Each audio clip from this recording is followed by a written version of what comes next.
السلام علیکم ورحمۃ اللہ وبرکاتہ. ساکنان شہر قائد عالمی مشاعرہ. محمود احمد خان آپ کو پتہ ہے کہ کراچی میں تقریبات کا انعقاد کرتے رہتے ہیں، لیکن آج جو شخصیت ہمارے ساتھ موجود ہیں ان کا تعارف کہاں سے کروایا جائے، کیسے کروایا جائے. نارتھ امریکہ سے آئے ہوئے ڈاکٹر عبداللہ آج ہمارے مہمان ہیں. ڈاکٹر صاحب نہ صرف سائنسدان ہیں، ادب دوست ہیں، شاعر ہیں. نارتھ امریکہ میں اگر آپ یہ کہیں کہ اردو کا پھول کھلانے والے ڈاکٹر عبداللہ ہیں. علی گڑھ مسلم یونیورسٹی سے اسٹیٹسٹکس میں ماسٹرز کیا، جارج واشنگٹن یونیورسٹی سے بایو اسٹیٹسٹکس میں پی ایچ ڈگری حاصل کی، ناسا جیسے خلائی تحقیقی ادارے میں ملازمت کرتے رہے، اس سے وابستہ رہے، اور اس کے ساتھ ساتھ ادبی سرگرمیوں کی ایک ایسی داغ بیل ڈالی. علی گڑھ علمنائے کے نام سے ایک ایسی تنظیم کی بنیاد رکھی جس نے اردو کا وہ دیا روشن کیا جو آج پوری توانائی سے پورے امریکہ میں جگمگا رہا ہے. کسی تعارف کے محتاج نہیں. ڈاکٹر عبداللہ ہمارے ساتھ موجود ہیں. ڈاکٹر صاحب بہت بہت شکریہ. بہت شکریہ آپ کا. ڈاکٹر صاحب کراچی آپ آئے ہیں ساکنان شہر قائد کے پروگرام میں. آج آپ کو آپ کے اعزاز میں ایک شام منعقد کی جا رہی ہے. کراچی آنے کا تجربہ کیسا رہا؟ یہاں جو شعر آپ سن رہے ہیں وہ کتنا نیا ہے یا بازگشت سنائی دے رہی ہے آپ کو؟ تجربہ کراچی شہر کا تو بہت پہلے سے ہے. میں 71 سے آتا رہا ہوں یہاں پہ. پہلی بار مجھے زیادہ تر ایسی تقریبات میں جو ادبی رہی ہیں، کیونکہ آ کے بھاگ جاتے تھے کہیں مل ملا کر کے، اور میں عموماً کتراتا بھی ہوں، تو اس بار میں نے سنا اور بڑی اچھی شاعری ہو رہی ہے. مختلف ہے. جو ینگ لوگوں کا، آپ بھی وہاں موجود تھے پریس کلب میں، اچھے اشعار کہے لوگوں نے جو مختلف تھے، تو بڑا اچھا لگا کہ ابھی زندہ ہے ادب. ڈاکٹر صاحب کی آواز سنو تو ایسا لگتا ہے کوئی 70s کا براڈ کاسٹ ہے، اور ایسی خوش دلاویز شخصیت، ایسی دلاویز آواز، دلکش آواز. تو آپ کو شاعری کے پروگراموں کی میزبانی کرنے کے علاوہ، ادب کو پروموٹ کرنے کے علاوہ کبھی فلموں کی، ڈراموں کی آفر ہوئی؟ وہ کہانی الگ ہے، چھوڑیے اس کو ڈراموں کی. نہیں، میرا کوئی رجحان نہیں تھا اس طرف، اور یہاں سے امریکہ جانے کے بعد تو ذرا مشکل کام تھا. بھائی ایک بار کچھ اس طرح کی گفتگو تھی، لیکن اس کا قصہ نہیں چھڑنا چاہتے. جی. تو ڈاکٹر صاحب سے ہم جانتے ہیں کہ جب انہوں نے نارتھ امریکہ میں بنیاد رکھی اردو مشاعروں کی، تو اس وقت ذہن میں کیا خیال تھا؟ یہ لمبی کہانی ہے. ہم لوگوں نے مشاعرہ جو شروع کیا تو عام طور پر لوگ شعر سننے کے لیے کرتے ہیں. علی گڑھ ایسوسی ایشن بنی تو ہم لوگ تقریباً 25 لوگ تھے، اور جو ہمارے منصوبے تھے اس کے لیے ہمیں ایک پوری کمیونٹی چاہیے تھی.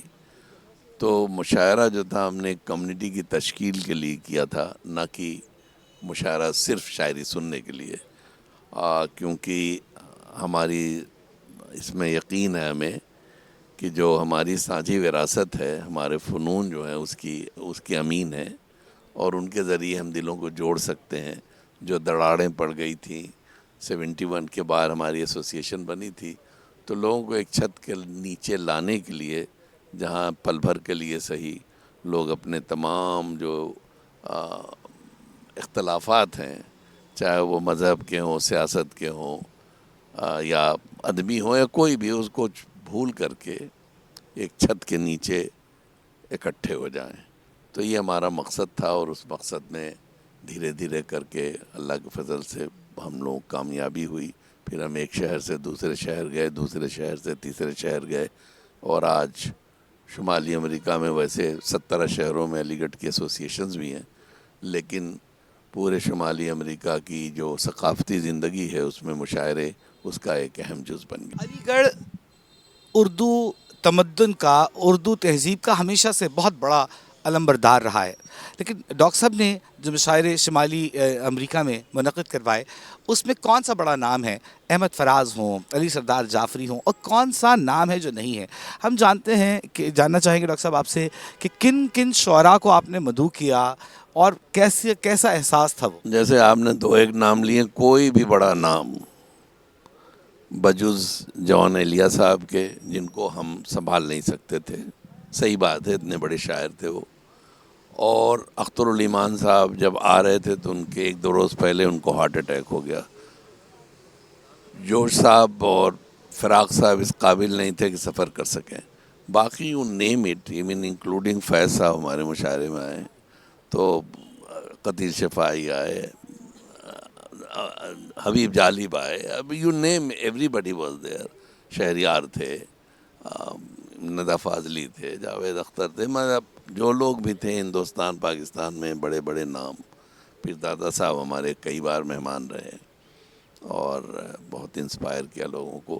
تو میرے خیال سے 150 کے قریب شعرا آ چکے ہوں گے اس 50 برس میں, کچھ تو ریپیٹ ہوئے ہیں. میں بر صغیر کا کوئی بھی بڑا نام ایسا نہیں ہے جو نہ آیا ہو. آپ نے اردو کی بہت خدمت کی اور حال ہی میں گولڈن جوبلی آپ نے ان مشاعروں کی سیریز کی کروائی بھی ہے, تو کیسا لگتا ہے؟ آپ فاؤنڈنگ ممبر رہے ہیں علی گڑھ الومنائی سوسائٹی کے. آج کے پروگرام کے حوالے سے ہم آپ کے اور ساکنان شہر قائد محمود احمد خان, یہ جو ہماری سوسائٹی ہے, اس حوالے سے کیا آپ کہنا چاہیں گے؟ میں ظاہر ہے کہ اس مشاعرے کے بارے میں ہمیشہ سے سنتا رہا ہوں, اس دھندے میں ہونے کے باوجود کی وجہ سے, اور پیرزادہ صاحب سے خاص تعلق رہا ہے تو ہم اس کے بارے میں پڑھتے رہے.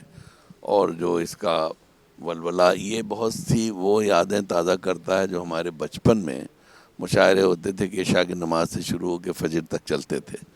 تو شہر قائد کے جو مشاعرہ ہے اسی روایت کا امین ہے جو ہم لوگ امریکہ میں ظاہر نہیں کر سکتے. کراچی جیسے شہر میں بڑی اچھی بات ہے کہ وہ روایت قائم ہے اور ہے, لیکن میں تعجب ہے کہ اتنا بڑا مشاعرہ مینیج کرنا بڑا مشکل کام ہے اتنے شعراء کو, اور یہ کہ لوگوں کو داد دینی چاہیے کہ اتنی دیر اب بھی بیٹھے رہتے ہیں, کیونکہ اب تو بہت آلٹرنیٹیوز بہت ہو گئے نا. پہلے زمانے میں لوگ شریفوں کے لیے صرف مشاعری ایک تفریح تھی. ڈاکٹر صاحب بہت شکریہ. ہم آپ کا ادا کرنا چاہیں گے ساکنان شہر قائد کی جانب سے, محمود احمد خان صاحب کی جانب سے, ڈاکٹر پیرزادہ قاسم رضا صدیقی کی جانب سے, کہ آپ نے ہمیں یہ شرف بخشا اور آج تشریف لائے کہ ہم آپ کے اعزاز میں ایک شام منعقد کر سکیں. بہت بہت شکریہ. میرے خیال سے آئی ہوپ کہ جتنا ایکسائٹمنٹ ہے آپ لوگ بعد میں مایوس نہ ہوں.